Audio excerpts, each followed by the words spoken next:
Alright, so this might be a little bit of a controversial video because I know my thoughts and opinions on this might be a little bit different to some of you other Cavs fans, but for those of you who haven't heard about this already, the Cleveland Cavaliers have actually decided to not extend Colin Sexton as they weren't able to come to an agreement. Now, Colin Sexton will actually go into next free agency being a restricted free agent, which means the Cavaliers can actually match pretty much the top offer that is given to Sexton, or whatever offer Sexton, decides to accept, which is usually the top offer.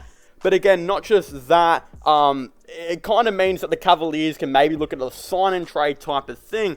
But I've seen a lot of people say, the Cavaliers are stupid. Why would they not extend Colin Sexton? This is a dumb idea by them. And let me just start off by saying this. I think this is an absolute fantastic idea by the Cleveland Cavaliers. Now, you might have just been like, how is this a good idea by the Cavs? They didn't extend their best player. This is so stupid. Believe it or not, if you're a big Cavaliers fan, 90% of you will agree with me by saying that Colin Sexton is not our best player anymore, especially after what we saw in preseason. There is a lot of issues with Colin Sexton. First of all, there is a very big wide knowledge going around right now, and it's pretty obvious that Sexton is renowned to be quite a ball hog. Not just that, there have been players on other teams that have said to the Cavaliers players that, he's not going to pass you the ball. What's the point? He's just going to go to the basket by himself. And another thing to look at too is Colin Sexton was like the most blocked player in the league last year. And this is to put it in perspective, right? I think Colin Sexton is a really great guy. I don't believe the rumors that his teammates don't like him and that he's a kind of tool behind the scenes. I don't believe that at all. I think Sexton's actually a really nice guy that can get along with a lot of the players, and you kind of see that. The issue is with Sexton where the players don't like him is he's a hog. And there are many, many chances, which I'll probably show you some clips right now that I actually recorded from the Cavs.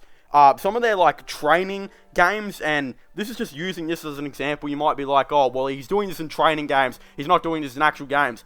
No, he is doing this in actual games. There are many, many times where he'll have a teammate open behind him, where he can easily pass it to him, catch and shoot three, and the Cavaliers will get an easy 3-point shot, not contested, right? But he never, ever does it. He is a flat-out ball hog and always goes to the basket, and he hasn't changed since the day he got in the NBA. But you might be like, he's still averaging 24 points per game. The Cavaliers need the scoring. When Sexton isn't on the court, the Cavaliers are better.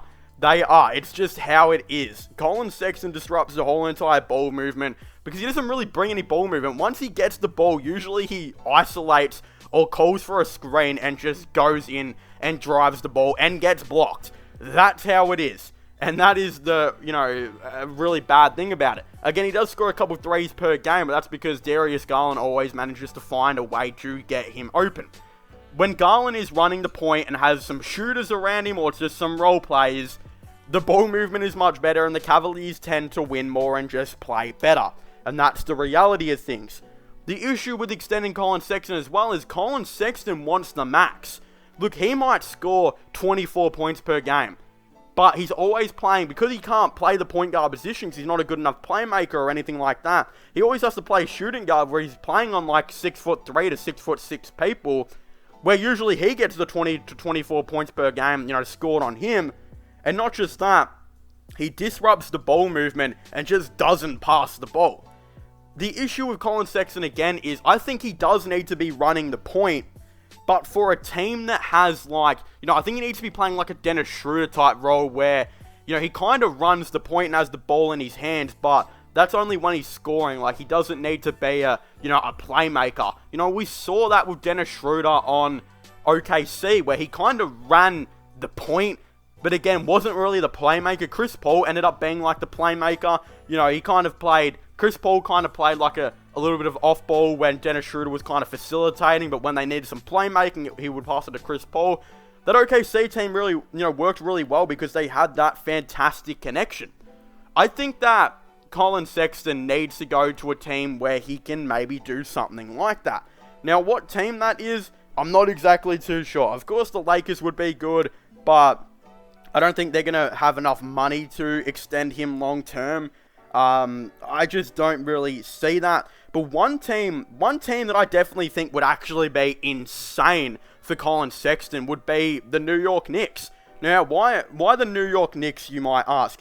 The reason the New York Knicks would actually be really good is because they kind of have a couple of playmakers here and there now, where it's kind of just like, well, Sexton can play off ball, as well as, kind of dominating. Now, I thought Sexton would be a really good idea, but, you kind of realize that Kemba Walker's there as well, so I'm not exactly too sure. I think that Sexton would be great for the Knicks. It's just, Kemba Walker's kind of there. It's just really hard. They got a lot of point guards. But hey, I still think the Knicks would be a pretty interesting decision, especially if they go small ball like kind of this year. But I guess, you know what? Now that I think about it, they've got probably too many guards here and there to kind of really make something like this happen. But again, the Lakers would be... They're kind of the team, because he can come in and play with like LeBron and do it, but it's just an issue where they, already got too many of those guys, or got not enough money, rather. Another team that could be really interesting is the Clippers. I actually think the Cavaliers could get a really nice deal done with the Clippers that would benefit both teams. Now, you might be like, well, how does this benefit the Clippers? How does this benefit the Cavs?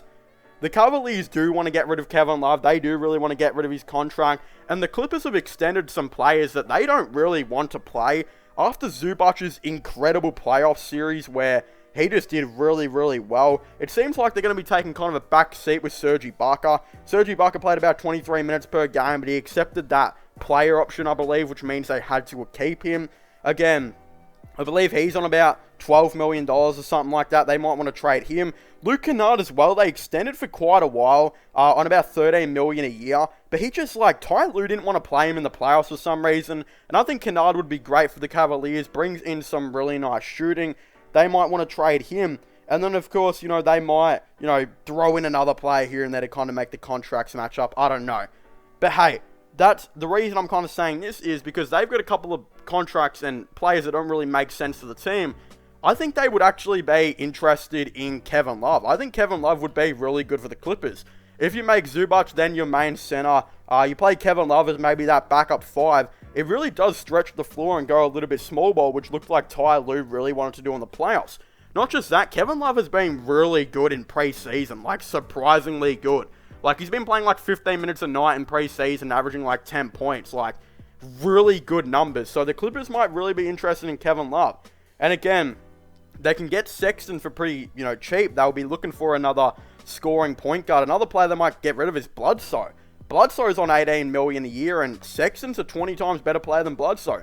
Maybe they just say, hey, we'll give you Bledsoe, Kennard, and maybe someone else to make the contracts match up, and then a first or, a couple first round picks. And then the Cavs give them Kevin Love and Colin Sexton, and wow, does that Clippers team get better? That Clippers team might nearly be the best team in the league. Think about it. Colin Sexton at point guard, Paul George at shooting guard, Kawhi Leonard, at small forward. You'd probably have Marcus Morris at power. Actually, you'd actually start Kevin Love, I think, at power forward now. And then Zubac at center. And then off the bench, you'd have a crazy bench depth. Reggie Jackson, Marcus Morris, Serge Ibaka, Nicholas Batum, Justice Winslow, Brandon Boston, Terrence Mann, Keon Johnson. Oh my goodness, will that team be absolutely insane. And again, Ty Lue's done some preseason stuff with Colin Sexton as well when he was there. And of course, had Kevin Love on the team. I actually think Sexton would be really good for the Clippers because he can kind of isolate quite a bit. But then still, Paul George has been an alright playmaker. Reggie Jackson can playmake here and there as well. Colin Sexton might improve his playmaking if he's around players like Kawhi Leonard and that, who'll be more disciplined. I don't really know. I think the Clippers would be a really nice team. Plus, that's a fair trade. The Clippers can get a really nice floor spacer in Kevin Love, who would play 25 minutes per night. Then they can get rid of Eric Bledsoe, who's just average, and get rid of Luke Kennard, who Ty Lue does not like, and can bring in Colin Sexton, who will average 24 points per game or so for them, probably 20 points per game. And of course can score if Kawhi is injured or Paul George is injured. And they'd only have to give up a couple first round picks, which would be 25 to 30.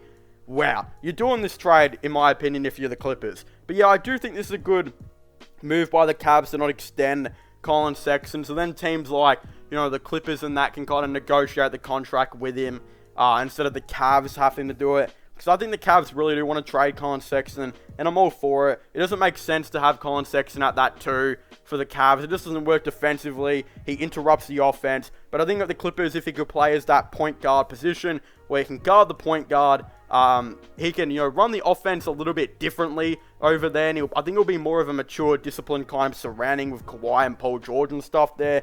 And you know what? Again, Clippers can get Kevin Love, who's been dominating in preseason, and I think would be way more utilized, like a lot better than what Luke Kennard and I think Eric Bledsoe will be by Ty Lue. So hey, I think it'll be really, really interesting if they do maybe look to go this direction. But of course, if you haven't already, please make sure to leave a like and subscribe to the channel for the latest NBA content and NBA news. Of course, don't forget to go and subscribe to my gaming channel, EmmaIro/Long channel. Don't forget to check out my podcast as well if you haven't already, which I will all be linking in the description down below. But as I was saying, thank you guys so much for watching this video. Please make sure to leave a like, subscribe, and comment your thoughts and opinions down below. And I'll see you guys next time. Goodbye.